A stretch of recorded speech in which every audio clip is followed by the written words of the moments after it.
Hi all, welcome back to Pooja's cooking. ಇವತ್ತು ಈಸಿಯಾಗಿ ಹಾಗಲಕಾಯಿ ಪಲ್ಯ ಹೇಗೆ ಮಾಡೋದು ಅಂತ ನೋಡೋಣ ಬನ್ನಿ. ಮೊದಲು ಒಂದು ಬಾಣಲೆಗೆ ಸಣ್ಣದಾಗಿ ಹೆಚ್ಕೊಂಡಿರೋ ಹಾಗಲಕಾಯಿ ಹಾಕಿ ಚೆನ್ನಾಗಿ ಬ್ರೌನ್ ಕಲರ್ ಆಗೋವರೆಗೂ ಹುರಿಬೇಕು.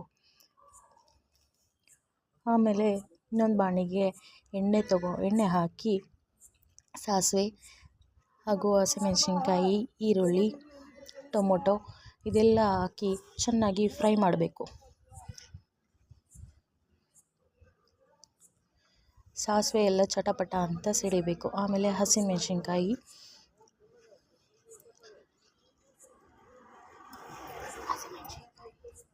ಹಾಗೆ ಬಾಡಿಸ್ಕೊಳ್ಳಿ. ಹಸಿಮೆಣಸಿನ್ಕಾಯಿ ಈಗ ಈರುಳ್ಳಿ ಹಾಕಿ ಅದನ್ನು ಸ್ವಲ್ಪ ಟ್ರಾನ್ಸ್ಪರೆಂಟ್ ಆಗೋವರೆಗೂ ಸ್ವಲ್ಪ ಫ್ರೈ ಮಾಡ್ಕೋಬೇಕು. ಅದಾದಮೇಲೆ ಟೊಮೊಟೊ ಹಾಕಿ ಅದನ್ನು ಸ್ವಲ್ಪ ಸಾಫ್ಟ್ ಆಗೋವರೆಗೂ ಎಲ್ಲ ಕುಕ್ ಮಾಡ್ಕೋಬೇಕು. ಸ್ವಲ್ಪ ಉಪ್ಪು ಹಾಕಿ ಎಲ್ಲದೂ ಮಿಕ್ಸ್ ಮಾಡಿ ಚೆನ್ನಾಗಿ ಅದು ಬೇಯಬೇಕು ತರಕಾರಿ ಎಲ್ಲ.